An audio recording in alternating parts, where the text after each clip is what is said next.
Assalamualaikum adik-adik semuanya, ketemu lagi dengan belajar bersama Mutiara. Kita belajar sama-sama lagi yuk.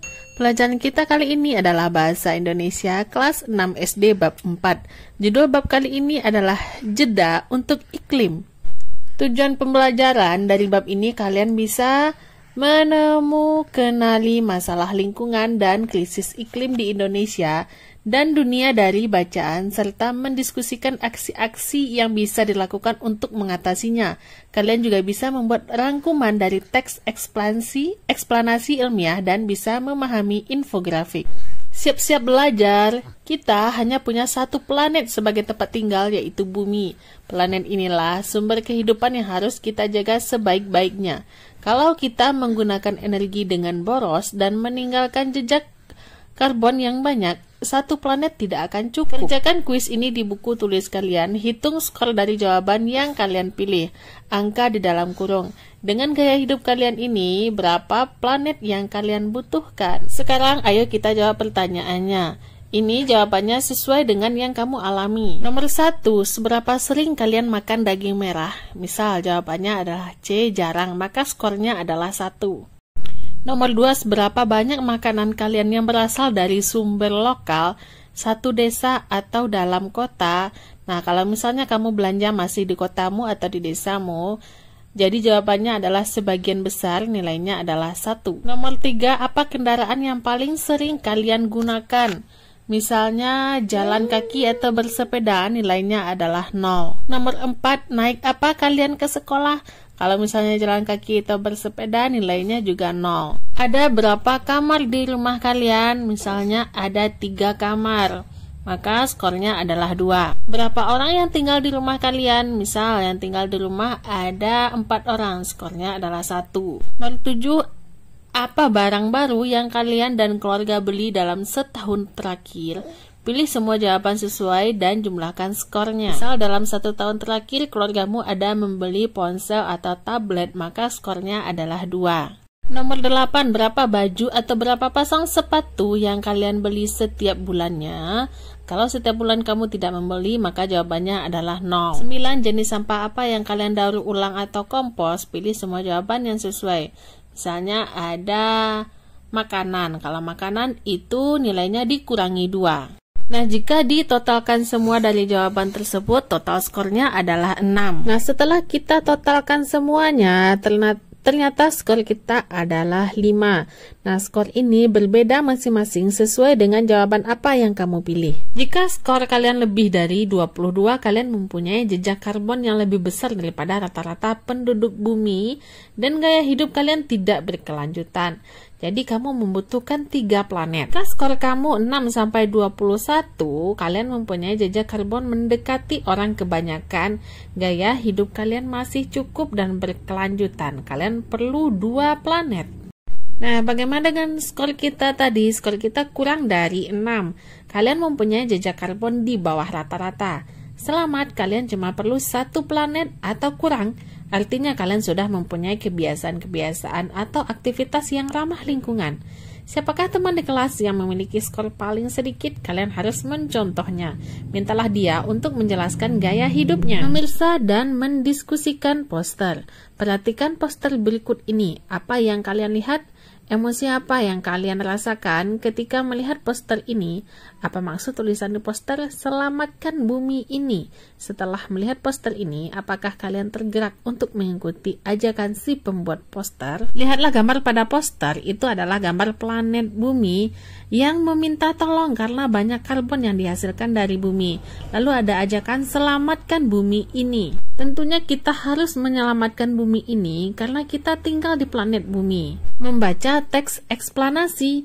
Teks eksplanasi adalah tulisan yang menjelaskan proses terjadinya suatu peristiwa atau fenomena secara ilmiah, seperti perubahan iklim. Berikut adalah teks eksplanasi tentang krisis iklim di Indonesia dan dunia. Judul bacanya adalah Mengenal Krisis Iklim. Apa sebenarnya yang dimaksud dengan krisis iklim? Sesuai namanya, krisis iklim adalah sebuah krisis yang dialami masyarakat di seluruh dunia yang disebabkan oleh perubahan iklim. Perubahan iklim terjadi ketika suhu rata-rata bumi meningkat dalam jangka waktu yang lama karena gas rumah kaca yang terjebak di stratosfer. Gas rumah kaca terdiri atas karbon, metana, dinitrus oksida, dan uap air. Gas ini muncul karena adanya kegiatan manusia yang melepaskan emisi ke udara. Nah, perhatikan gambar pembukanya. Di situ ada matahari. Panas matahari masuk melalui atmosfer, diserap oleh bumi dan menghangatkannya. Kemudian sebagian panas dipantulkan oleh bumi keluar atmosfer. Nah, sebagian panasnya lagi tertahan di atmosfer oleh gas rumah kaca membuat suhu bumi tetap hangat. Bertambahnya gas rumah kaca di atmosfer hasil aktivitas manusia membuat bertambahnya panas tertahan di atmosfer sehingga terjadi perubahan iklim. Semua kegiatan manusia yang melibatkan lepasnya gas rumah kaca ke udara merupakan penyebab dari krisis iklim.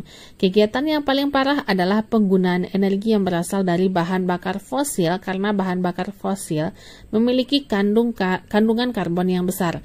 Artinya, semua kegiatan kita yang masih memakai batu bara, minyak, dan juga gas berkontribusi terhadap menumpuknya gas rumah kaca. Penggunaan energi untuk menjalankan industri manufaktur tempat barang-barang yang kita konsumsi berasal juga berperan besar. Begitu juga kontribusi dari gas emisi yang dilepaskan dari pengosongan lahan untuk industri ternak dan agrikultur.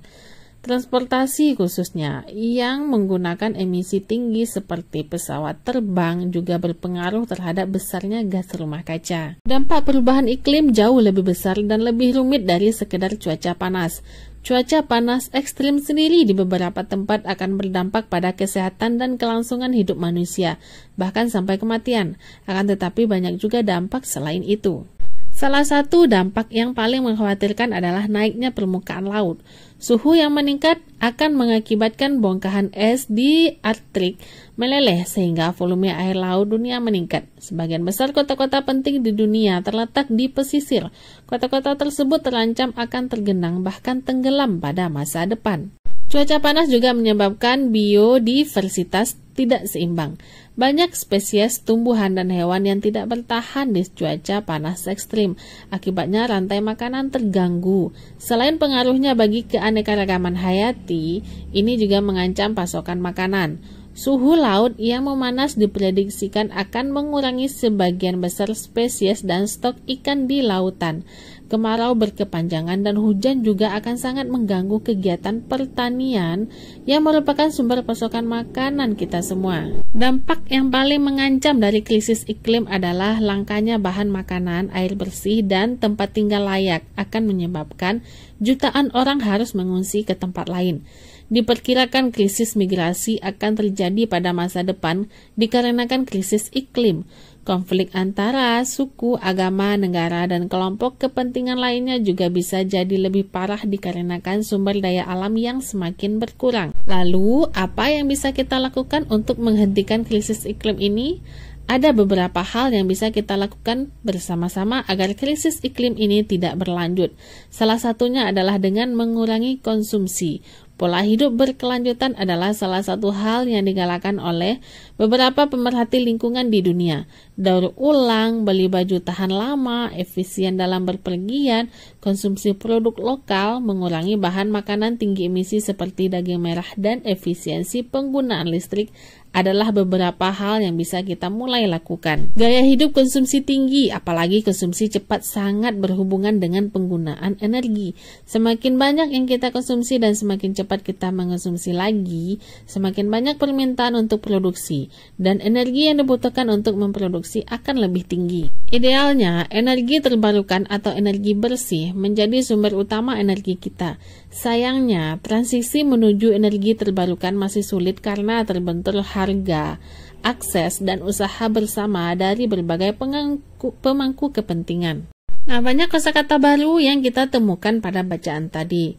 Contohnya stratosfer, fosil, permukaan laut, karbon, manufaktur, biodiversitas, efisiensi ekstrim, pemangku kepentingan. Untuk itu, kamu perlu mencari arti kosakata baru ini dalam kamusmu dan masukkan ke dalam kartu kamusmu. Setelah membaca, tentukan pernyataan berikut ini benar atau salah. Beri tanda centang di kolom yang sesuai. Pertama, krisis iklim adalah krisis yang dialami masyarakat di seluruh dunia karena adanya perubahan iklim. Itu pernyataannya adalah benar. Nomor 2, suhu rata-rata bumi meningkat karena gas rumah kaca yang terjebak di atmosfer. Itu juga benar. Penggunaan energi dari bahan bakar fosil tidak menyebabkan krisis iklim. Itu adalah pernyataan yang salah. Nomor 4, cuaca panas ekstrim akan berdampak pada kesehatan dan kelangsungan hidup manusia. Pernyataan itu adalah benar. 5, bongkahan es besar di Arctic yang meleleh menyebabkan naiknya permukaan laut. Itu juga benar. Nomor 6, berkurangnya sumber daya alam bisa menyebabkan konflik antar suku, ras, dan negara. Itu juga benar. Salah satu usaha untuk mengatasi krisis iklim adalah dengan mengurangi konsumsi. Benar sekali. Nomor 8, sumber energi bersih atau energi terbarukan harganya murah dan mudah diakses. Itu pernyataan yang salah. Bahas bahasa. Teks eksplanasi adalah tulisan yang menjelaskan proses kejadian suatu peristiwa, baik peristiwa alam maupun sosial. Sifat tulisan ini adalah informatif, artinya isi tulisan ini memberikan informasi baru kepada pembacanya. Informasi ilmiah terkait dengan suatu proses dikenal juga dengan istilah eksposisi. Saatnya menulis ringkasan teks eksplanasi.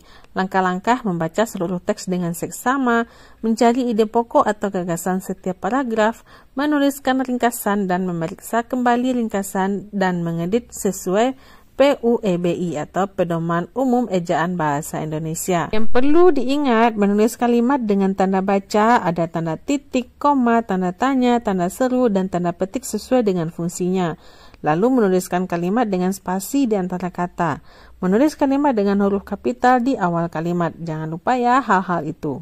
Menulis ringkasan, buatlah ringkasan dari teks eksplanasi di samping maksimal 150 kata. Bacalah kembali teks tersebut sambil menandai kalimat utama dari tiap paragraf.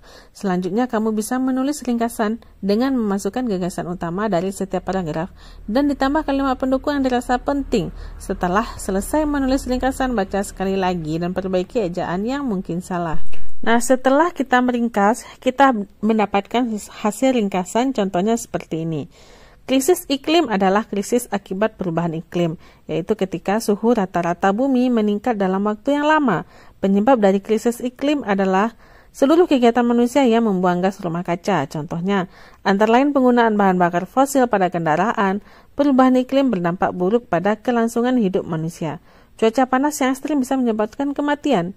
Cuaca panas juga mengganggu rantai makanan karena banyak tumbuhan dan hewan yang tidak bisa bertahan hidup. Naiknya permukaan laut akan membuat kota-kota tergenang atau bahkan tenggelam. Dampak paling buruk yang mengancam adalah langkanya bahan makanan dan air bersih. Untuk menghentikan krisis ini diperlukan perubahan gaya hidup, yaitu dengan mengurangi konsumsi dan menggunakan energi bersih. Nah, ringkasan ini bisa berbeda antara kamu dengan temanmu. Jurnal membaca. Dalam 1 bulan ke depan, coba pilih dan baca 1 buku dengan tema lingkungan. Buku tersebut bisa berupa fiksi atau non-fiksi.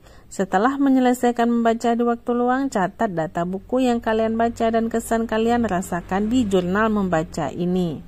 Bukunya bisa kamu cari di perpustakaan sekolah atau bisa dicari secara daring.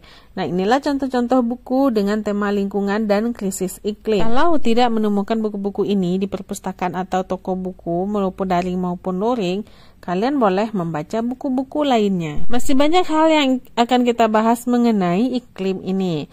Nah, ini adalah video selanjutnya akan kita bahas nanti. Pembahasan tentang anak-anak muda Indonesia ikut seruan aksi iklim Greta Thunberg ini akan kita bahas pada video selanjutnya. Diingat kembali untuk tetap menjaga bumi, karena kita tinggal di bumi ini.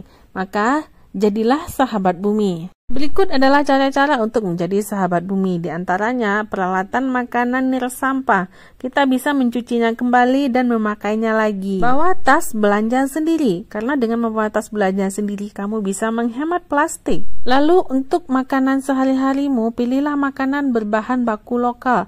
Ada singkong, ubi, kelapa, tepung lokal, dan banyak sekali bahan makanan yang bisa kamu olah untuk menu makananmu sehari-hari. Dan perlu juga untuk menanam pohon serta mengomposkan sampah organik, karena kompos sampah itu bisa digunakan lagi untuk menjadi pupuk di tanaman yang kita tanam. Nah, sekian dulu ya video-video kita kali ini. Nantikan video pembelajaran selanjutnya masih pada channel ini, Belajar Bersama Mutiara. Terima kasih bagi adik-adik yang sudah menonton. Mohon maaf apabila banyak salah. Terima kasih atas perhatiannya. Assalamualaikum.